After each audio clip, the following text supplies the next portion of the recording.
Diberkahi akan alamnya yang subur, menjadikan Kabupaten Subang tidak hanya dikenal sebagai penghasil komoditi perkebunan saja, melainkan juga komoditi pertanian. Tercatat ada sekitar 85.000 hektar lahan persawahan atau sekitar 41% dari total luas wilayah Kabupaten Subang. Tak heran bila Subang juga menjadi salah satu lumbung padi di wilayah Jawa Barat. Teh, ada yang bisa saya bantu, Teh? Oh iya dulu, lanjutin nih panennya ya. Oh. Teteh mau itu dulu, mau ngegebuk dulu. Oh, ya Teh. Ya. Bagi masyarakat di Desa Cibesi, bertani adalah nafas kehidupan mereka sehari-hari. Wilayahnya yang berupa lembah dengan lahan persawahan yang subur, serta dikelilingi oleh beberapa aliran sungai yang bersumber dari Curug Cibaroi, menjadi daerah ini sebagai salah satu desa penghasil beras di Kabupaten Subang. Selain ikut bersama warga setempat untuk memanen padi, perjalananku kali ini akan membuat salah satu jajanan tradisional yang bahan dasar utamanya dari tepung beras, yaitu kue lumpang. Namun olahan kue basah yang akan dibuat nanti bukanlah terbuat dari tepung beras putih, melainkan dari beras hitam yang merupakan salah satu komoditi Desa Cibesi. Sebagai negara agraris, masyarakat Indonesia secara umum mengenal 3 macam jenis beras, yaitu beras putih atau Oryza sativa, beras merah atau Oryza glabiremia, dan juga beras hitam atau Oryza sativa indica.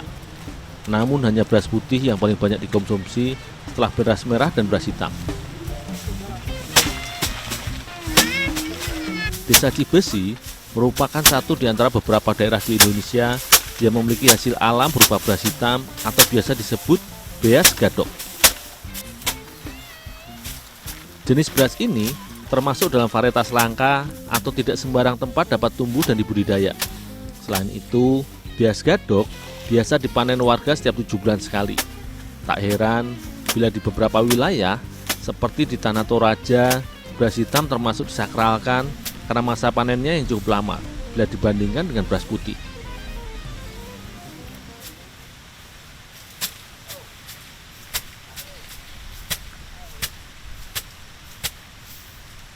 Sebelum disajikan atau diolah menjadi bahan makanan, bulir padi harus melalui beberapa tahap yang cukup panjang hingga menjadi beras. Bulir padi yang telah dipanen dan dipisahkan dari batangnya, kemudian dijemur hingga kering sebelum digiling menjadi beras nantinya.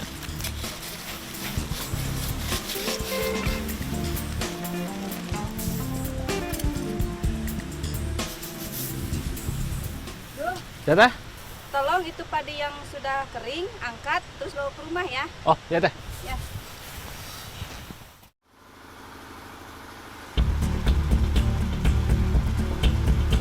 Berdasarkan penelitian, beras hitam memiliki kandungan gizi yang cukup tinggi bila dibandingkan dengan beras merah maupun beras putih.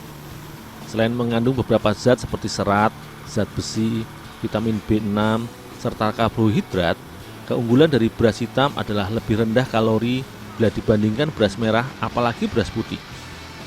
Selain itu, dalam beras hitam juga mengandung flavonoid yang biasa didapati pada sayuran atau buah-buahan, yaitu zat antitusin. Zat ini berfungsi sebagai antioksidan yang kuat bagi tubuh, sehingga cukup baik bila dikonsumsi. Karena kandungan nilai gizi serta nilai ekonomisnya yang cukup tinggi, tak heran bila petani di Desa Cibesi ini juga membudidayakan padi beras hitam jenis galur. Selain masa panennya yang lebih singkat, hanya sekitar 4 bulan, hampir sama dengan padi beras putih. Sebelum diolah menjadi makanan, beras yang telah dipanen kemudian dipisahkan dari kulit luarnya atau sekam ke tempat penggilingan padi.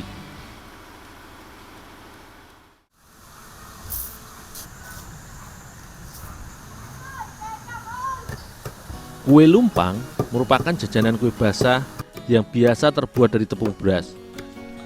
Untuk dijadikan bahan adonan, beras hitam yang sudah direndam kemudian dihaluskan dengan ditumbuk hingga hancur dan menjadi butiran lembut.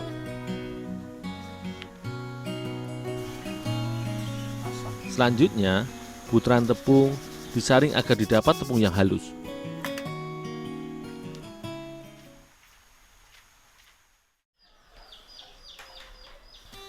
Ibu Elisa adalah salah satu warga desa Cibesi yang cukup aktif mempromosikan komoditi beras hitam di desanya.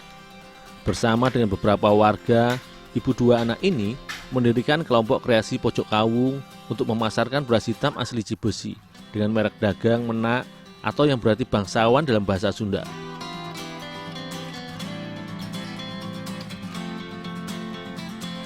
Selain beras hitam, kelompok kreasi Pojok Kawung yang dikelolanya juga mengelola beras hitam menjadi beberapa produk turunan seperti peyem atau tape, serta rengginang yang menggunakan bahan dasar beras hitam. Namun kali ini, beras hitam yang dulunya hanya dikonsumsi oleh bangsawan Cina dan bangsawan di Pulau Jawa ini akan kami olah menjadi salah satu jajanan tradisional yang dikenal akan bentuknya yang khas, yaitu kue lumpang atau kue mangkuk.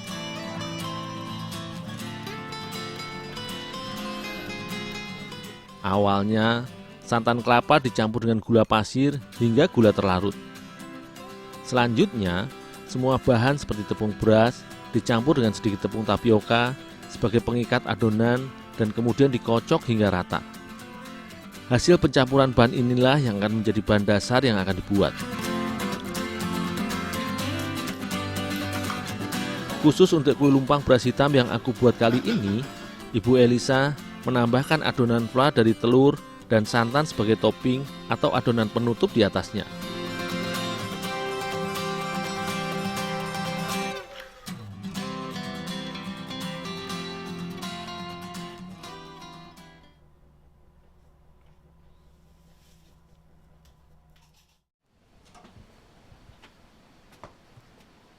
Duh, tolong ini dikukus. Oh, ya teh.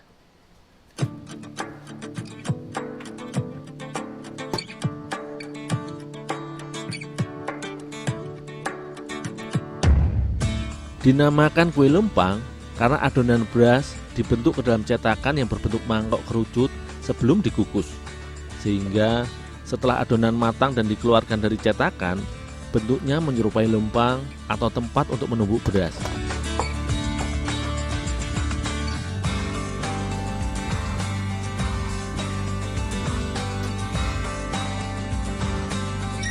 Setelah adonan kue lumpang dikukus setengah matang, adonan dikeluarkan, dilubangi bagian atasnya untuk ditambahkan adonan fla dan kemudian adonan dikukus kembali.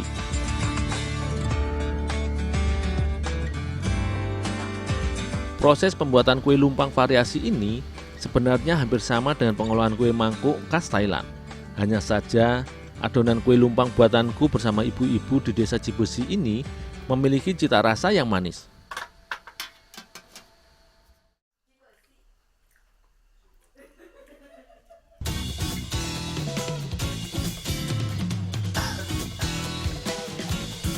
Meski sebagai jajanan tradisional, namun kue basah berbahan dasar tepung beras hitam ini seolah menjadi cemilan yang syarat akan gizi. Beras hitam yang kaya serat serta karbohidrat sebagai sumber kalori ini diolah dengan telur yang mengandung protein yang berfungsi baik untuk regenerasi sel-sel tubuh.